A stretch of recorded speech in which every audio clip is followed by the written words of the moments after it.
Welcome to video 8 in a series of 13 videos that I've prepared in relation to 13 days of prayer and fasting that I'm pursuing currently, with the intention of seeing the musical The Cross and Switchblade that I've written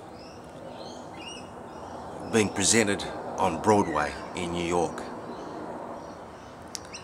And I've had a set of words rolling over and over in my heart and in my mind the last couple of days. And they simply went like this: there is nothing too hard for my God. There is nothing too hard for my God. Let me say it again. There is nothing too hard for my God. So I wrote those words down, and then I dug back into the Word of God, and I found these words in a number of different places. It's found in Jeremiah 32 verse 17, where it says, "There is nothing too hard for thee." Then in Luke 1:37 it says, "With God nothing should be impossible." And then particularly the third one caught my attention when I went back into Genesis 18:14. Is there anything too hard for God?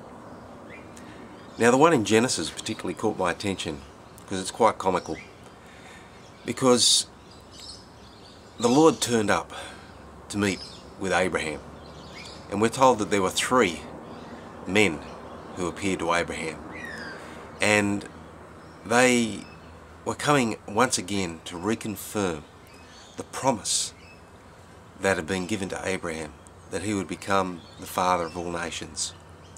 Now there was a slight problem. His wife Sarah was unable to have children, and when this promise was once again reiterated to Sarah, they noted that she laughed, not openly, but inside, because she was thinking, "You got to be kidding. You realise how old I am? I'm nearly a century old. I'm getting up to there. Anyway, at least Abraham, he's 99. There's no chance that that's going to happen." And their response to them, and to particularly Sarah, was this: is there anything too hard for God? And you know, that very year she conceived Isaac, and it was a period of 13 years that elapsed between the time that Abraham and Sarah tried to take it into their own hands and they ended up with Ishmael, to this point, 13 years later, where the true promise was to come to pass, and where there was a clear indication that there was nothing too hard for God. He could take a woman who had passed bearing children, years and years and years and years and years past, to the point that she could give birth to a baby son. And I've been thinking about an article that I wrote recently entitled "Faith as Our Currency," and let me read a little bit about this to you. Throughout history, the currency of many nations and its worth has fluctuated, and at times even become totally worthless. So to put your confidence in a nation's monetary system alone is to build your foundations on shaky ground. And this is where you need to invest in your faith account. And how do you do this?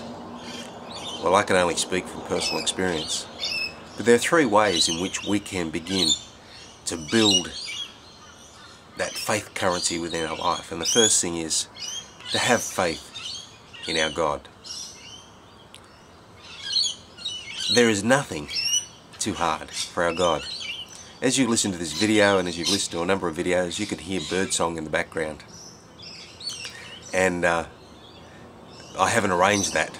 You know, God has actually arranged that. Every morning where I live and where this video is being taken, these birds just come alive.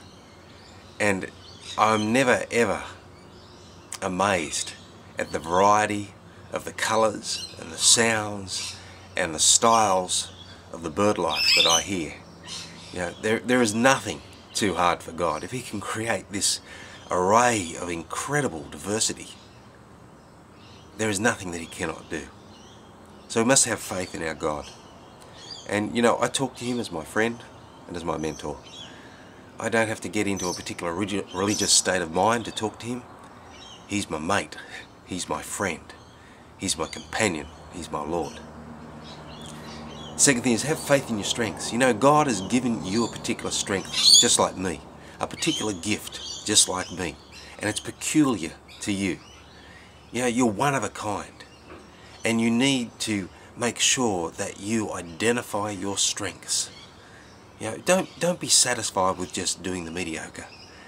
Discover what you're good at. Discover what is your passion. Discover what you love to do. And then pursue it with all your might.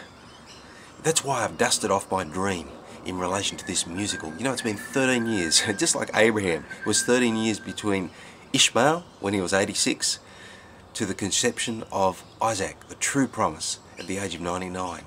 For me, it's been a journey of 13 years between when I first conceived this musical to the point now where I'm taking it to New York. And it's because I started to get back to my passion, get back to my strengths, and to really ask myself, what do I really want to achieve with my life? What do you want to achieve? So have faith in your strengths. Identify them, strengthen them, and go for them again. And then thirdly, have faith in others. You know, we can't do this alone. That's why I'm doing this video. Because I need fans. I need an audience. You know, what's the use of having a great musical if you don't have anybody turning up to watch it? And what we're doing, the strategy that God can give it to me right now, is to build a fan base, even before I arrive at New York. And that's why I'm asking you, if you are a fan, you know, don't keep this to yourself. Spread the word. Invite other people to go to my website, thecrosstheswitchblade.net, to hear the music, to hear the vision, to see the passion. You know, people have already started to take this video and repost it on other websites or on their Facebook page. You know, I'm asking you, because I have faith in you, to help me spread the word.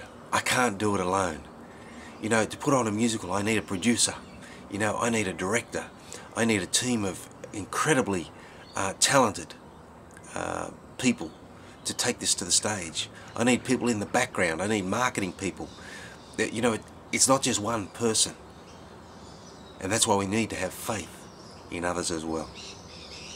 So no matter where you find yourself in the world, geographically or financially, this faith currency is the currency that you and I need to use on a daily basis. And it will sufficiently sustain us.